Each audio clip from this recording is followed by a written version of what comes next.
Coastal airlines director Vishnu Teja, అదే విధంగా అనిల్ రెడ్డి, వీళ్ళిద్దరూ సింగరేణి ఒడిశాలో ఉన్న నైని బొగ్గు గనుల కోసం ఈ రెండు కంపెనీల ఓనర్లు.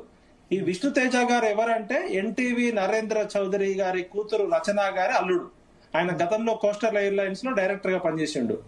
అయితే ఇక్కడ ప్రజలకు తెలియాల్సిన విషయం ఏంటంటే సింగరేణి సంస్థ మాది కొత్తగూడెం బొగ్గు గనుల్లో పుట్టిన అగ్గిబరాట.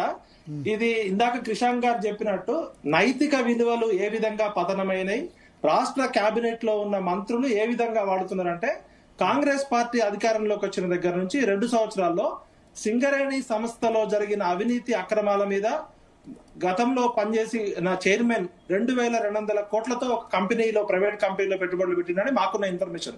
నాది కొత్తగూడెము, నాకున్న ఇన్ఫర్మేషన్ మీరు క్రాస్ చెక్ చేయండి. ఈ విష్ణు తేజకి, నరేంద్ర చౌదరికి ప్లస్ ఈ నిన్న ముఖ్యమంత్రి గారు మాట్లాడుతూ 2 ఆంబోతులు కొట్టుకుంటున్నాయి అంటున్నాడు. ఈ 2 ఆంబోతులు ఎవరు అంటే ప్రభుత్వం కన్నా పెద్ద ఆంబోతులు, 2 ఆంబోతులు కొట్టుకుంటే లేగదుల కాలు ఇరుగుతాయి అంటున్నాడు. అంటే ఒక ఆంబోతు ఏమో ఆంధ్రజ్యోతి రాధాకృష్ణ ముఖ్యమంత్రి గారి దృష్టిలో, ఇంకో ఆంబోతు నరేంద్ర చౌదరి. అంటే ఎన్టీవీ నరేంద్ర చౌదరి గారి అల్లుడి కోసం ఒక డిప్యూటీ సీఎం బట్టి విక్రమార్క గారు పైరవీ చేసిర్రు, ఆయన కావాలని చెప్పి అదొక కథనం. 2 కోమటిరెడ్డి వెంకటరెడ్డి గారి తమ్ముడో అన్ననో అనిల్ రెడ్డి గారి కంపెనీకి సంబంధించిన ఈ 2 కంపెనీలు బొగ్గు గనులు 25 సంవత్సరాల పాటు లీజుకు తీసుకోవడంలో జరిగిన కథ నుంచి అది ఎక్కడికి పోయింది? ఎన్టీవీలో 3 జర్నలిస్టులు అరెస్ట్ కావడం జరిగింది. ఆ 3 జర్నలిస్టులలో ఒక జర్నలిస్ట్ కి ఈ రాష్ట్రంలో కీలకమైన వ్యక్తి, అత్యంత టాప్ లెవెల్లో ఉన్న వ్యక్తి 15 నిమిషాలు మాట్లాడిండు. అది కావాలంటే ఆ 3 జర్నలిస్టుల ఫోన్ రికార్డు తీయండి. ఎందుకు మాట్లాడాల్సి వచ్చింది అరెస్ట్ చేసినాక 15 నిమిషాలు? అంటే దీని వెనకాల గొంగట్లో కూర్చొని ఎంటికలు ఏరుకుంటూ ప్రజాస్వామ్య వ్యవస్థలో బరి తెగించిన ముగ్గురిని కాదు కదా, ఇద్దరులో 3 కేసున్న 3లో ఒక ఆయన చారి, ఒక ఆయన మన దొంతు రమేష్, ఇంకో పర్సన్. ఆ 3లో ఒక పర్సన్ కి ఈ రాష్ట్రంలో ఉన్న టాప్ వ్యక్తి 15 నిమిషాలు ఫోన్ లో మాట్లాడాల్సిన అవసరం ఎందుకు వచ్చింది? అసలు ఏం చేస్తున్నారు వీళ్ళు? ప్రజాస్వామ్యం పేరుతో ప్రజల చేత, ప్రజల కొరకు, ప్రజలే పరిపాలించిన ప్రజా సేవకులు ఫైనాన్షియల్ గ్యాంగ్ రేప్ చేస్తున్నారు. కొండలు మింగిన ఆనకొండలు, గుట్టలు మింగిన గుండాగాళ్ళు, బొగ్గు గనులు మింగాలను చూస్తున్న బ్రోకర్ గాళ్ళ చేతిలో తెలంగాణ బందీ అయిపోయింది. తెలంగాణ ఉద్యమం వచ్చింది ఇలాంటి బ్రోకర్ గాళ్ళు, లోఫర్ గాళ్ళు, జోకర్ గాళ్ళ కోసం కాదు. 1200 మంది పిల్లలు చచ్చిపోతే తెలంగాణలో పేద ప్రజలు, బడుగు బలహీన వర్గాలు, యువతకు ఉద్యోగావకాశాలు వస్తుంటే ఇక్కడ కులాల మధ్య ఆధిపత్యం కోసం నిన్న ఖమ్మంలో రేవంత్ రెడ్డి గారి స్పీచ్ చూస్తే ఆయన మరి టీడీపీ ముఖ్యమంత్రి లేకపోతే కాంగ్రెస్ ముఖ్యమంత్రి, కాంగ్రెస్ హైకమాండ్ ఇక్కడ ఉందా? అసలు ఏం జరుగుతుందంటే పూర్తిగా రాజకీయ వ్యభిచారము, మీడియా, మంత్రులు, వ్యాపార సంస్థలు 3 కలిసిపోయి ప్రజలను పిచ్చోళం చేస్తున్నారు. ఇమీడియట్ గా తెలంగాణలో మరో కొత్త ఉద్యమం రావాలి. ఈ చెత్తనా కొడుకులు అందరినీ తీసి మురికాలలో పడేయాలి. ఎందుకంటే వీళ్ళు పేరుకి కేబినెట్ మంత్రులు కానీ వాటాల కొట్లాటలు. ఏం జరుగుతుందండి? ఒక ఆయన పొంగులేటి శ్రీనివాసరెడ్డి కొడుకు వాచీలు స్మగ్లింగ్ చేసే కేసులో ఉంటాడు. పొంగులేటి శ్రీనివాసరెడ్డి ఇంటికి ఈడీ రైడింగ్ అవుతుంది, 13 మిషన్లు లెక్క పెడతారు, ఆ వివరాలు తెలియదు. అదే విధంగా పొన్నం ప్రభాకర్ మీద ఆరోపణలు వస్తాయి, అవి పట్టించుకోరు. కొండా సురేఖ కూతురు డైరెక్ట్ గన్ను కల్చర్ వచ్చింది, ఆ రోహిన్ రెడ్డి అనేటువంటి దగ్గర గన్నులు ఉన్నాయి, లేకపోతే ఇంకా గన్ను కల్చర్ అంటే గన్నుల కల్చర్ ఇక్కడ ఉందని ఆమె ఓపెన్ గా చెప్తుంది. అక్కడే ఉండదు. కొండా సురేఖ వర్సెస్ పొంగులేటి ఒక కేసు నడుస్తుంది. జూపల్లి కృష్ణారావు గారి మంత్రివర్గం వల్ల నేను చేసే అక్రమాల వల్ల తట్టుకోలేకపోతుందని ఒక principal senior IAS officer Rizvi garu రాజీనామా చేస్తారు. అసలు ఈ రాష్ట్రంలో కాంగ్రెస్ పార్టీని అధికారంలోకి తెచ్చి మేము చాలా తప్పు పని చేసినాం. కేసీఆర్ గారి మీద కోపంతో మేము చేసిన ఉద్యమం ఈ చెత్త కాంగ్రెస్ నా కొడుకులు తీసుకొచ్చి తెలంగాణ మొత్తాన్ని మళ్ళాగం చేస్తారు. మళ్ళొక్కసారి కాంగ్రెస్ పార్టీ అనే పదం కూడా లేకుండా ఎవరైనా నిజమైన కాంగ్రెస్ కార్యకర్తలు ఉంటే వాళ్ళ చెప్తూ వాళ్ళు కొట్టుకునేట్టు చేస్తున్నారు. ఇలా కాంగ్రెస్ పార్టీ పేరుకు కాంగ్రెస్ పార్టీ కానీ మొత్తం దందాలు, లోఫర్ గాళ్ళు, జోకర్ గాళ్ళు వచ్చి వాళ్ళు original Congress versus TDP Congress, Kamma Congress, Reddy Congress, ఇట్లా కులాల వారిగా వర్గాల వారిపోయింది. ఈ 2 ఆంబోతుల మీద కేసులు పెట్టే దమ్ము రేవంత్ రెడ్డికి ఉందా? ఒక ఆంబోతు నరేంద్ర చౌదరి అని చెప్తున్నాడు, ఒక ఆంబోతు రాధాకృష్ణ. ఈ 2 ఆంబోతులు కలిసి డైరెక్ట్ ముఖ్యమంత్రి గారు భరత్ గారు నిన్న ముఖ్యమంత్రి గారు స్పీచ్ ప్లే చేయండి. 2 ఆంబోతులు కొట్టుకుంటున్నాయి అన్నాడు. 2 ఆంబోతులు కొట్టుకొని మా మంత్రుల లేగదీడల కాళ్ళు ఎందుకు తిరగడుతున్నాడు అంటే ముఖ్యమంత్రి గారు కన్నా మంత్రుల కన్నా ఈ 2 ఆంబోతులు పెద్దయా? మరి 2 ఆంబోతులు మీడియా వాళ్ళు అదే అన్నారు. ఇప్పుడు యూట్యూబ్ వాళ్ళేమో తోలు తీస్తా అన్నారు, కానీ ఛానల్స్ విషయానికి వచ్చేసరికి నాకేమైనా ఉంటే వివరణ అడగండి అన్నారు. ఆ పెద్ద మనుషులట, వాళ్ళు పెద్ద మనుషులు విజ్ఞతగాళ్ళు. తెలంగాణ ఉద్యమానికి వ్యతిరేకంగా పనిచేసిన కిట్టుగాడు ఒకడు, ఇంకొకడు అమ్మాయిల్ని సప్లై చేసిన బ్రోకర్ గాడు ఒకడు, వీళ్ళు పెద్ద మీడియా ఛానల్ పెట్టి నీతులు చెప్తుంటే మనం కూర్చోవాలి. భరత్ గారు, మీరు జర్నలిజం చదువుకున్నారు, మీరు ప్రొఫెసర్ జర్నలిస్టు. నేను తెలంగాణ ఉద్యమంలో ఉన్న జర్నలిజం ఉన్నా, కృషాంక్ జర్నలిస్టు, శరత్ గారు జర్నలిస్టు. మనము ఉన్నది ఉన్నట్టు చెప్పాల్సిందే. ముఖ్యమంత్రి గారు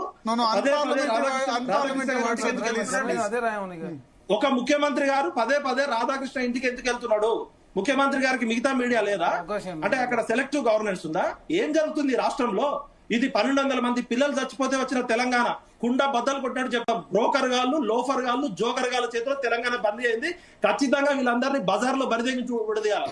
ఏం జరుగుతుంది? పిట్ ప్రోగ్రామ్ అంటే సింగరేణి బొగ్గు గనులలో వాటాల కొట్లాట కోసం ఇవాళ మంత్రులు బరితెగించి మాట్లాడుకుంటున్నారు కదా. ఒక ఆయనేమో ఆయన తమ్ముడు కంపెనీ కోసం ఆయన చేసిండు, ఇంకో ఆయనేమో ఒక నరేంద్ర చౌదరి అల్లుడు కోసం ఒక ముఖ్యమంత్రి పెట్టిండు. నిన్న డైరెక్ట్ దొరికిపోయారు కదా, దొంగలు దొరికిపోయారు కదా. ముఖ్యమంత్రి గారికి ఏమన్నా నైతికత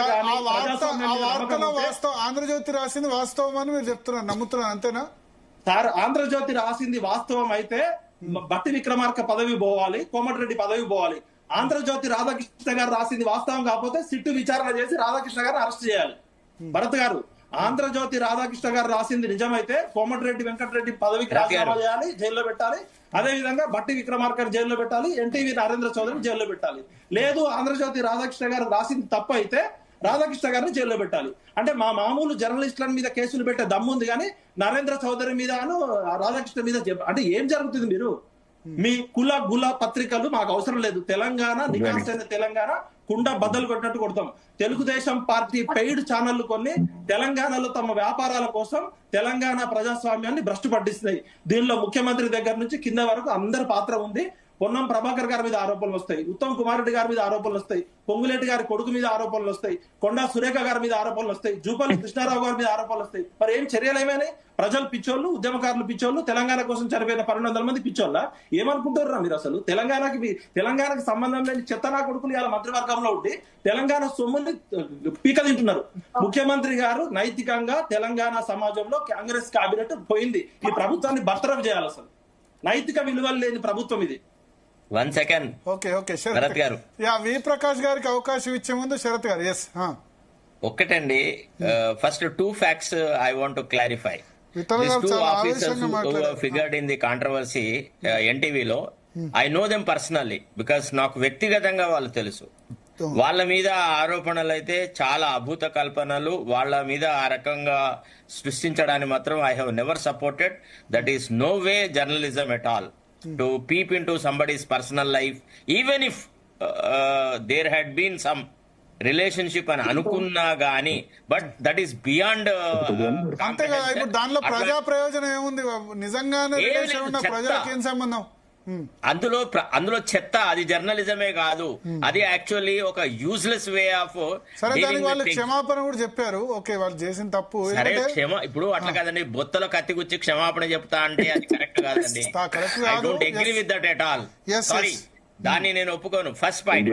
రెండోది, నేను చెప్తున్నాను, I mean I can say with authority ఏమంటే రాధాకృష్ణ లింక్స్ గాని, రాధాకృష్ణ యొక్క స్ప్రెడ్ గాని, రాధాకృష్ణకు ఉన్నటువంటి ఇన్ఫ్లుయెన్స్. రాకేష్ రెడ్డి గారు మీరు మ్యూట్ పెట్టుకొని మాట్లాడండి. రాకేష్ రెడ్డి గారు ప్లీజ్. రాధాకృష్ణ గురించి వ్యక్తిగతంగా తెలిసిన వ్యక్తి, మేము కలిసి పనిచేసినాం, సహచరులుగా నీకు చెప్తున్నాను. రాధాకృష్ణ ఏదైతే మన తొలి పలుకులో రాసినాడో, దాని పేరేదో కొత్త పలుకు అని, అదే ఆ తొలి పలుకును నేను తొర్రి పలుకు అని 2-3 సార్లు అన్నా. మా 2-3 సందర్భాల్లో దాన్ని ఇప్పుడు మళ్ళా ఇదేదో కొత్త పలుకు అని, అది ఇంతకు ముందు ఐ వెంకట్రావు గారు రాసేవాళ్ళు.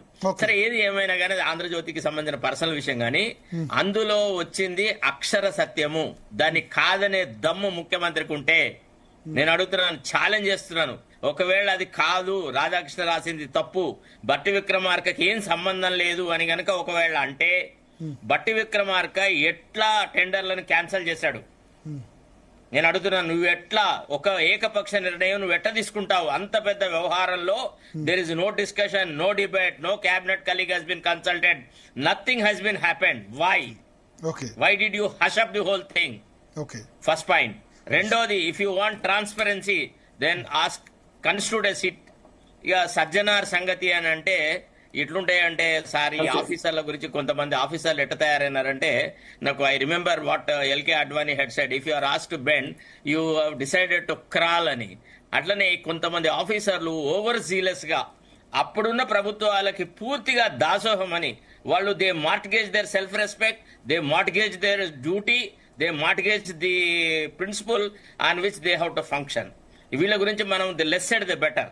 మీరు సజ్జనార్ గారికి మీరు ప్రాధాన్యత ఇచ్చినారు, వాళ్ళు ప్రాధాన్యత ఇచ్చినారు. తర్వాత జర్నలిజం గురించి బీఆర్ఎస్ వాళ్ళు స్పీచ్లు ఇస్తే కూడా కొద్దిగా మేము వినడానికి సరిగా లేని సార్. ఎందుకంటే they have also abused social media journalist ఆయన ఒక ఆయనని వాళ్ళ పార్టీల ఆఫీసుల మీద అటాకులు చేసేసి ఆఫీసులు ధ్వంసం చేసి సర్వనాశనం చేసినారు.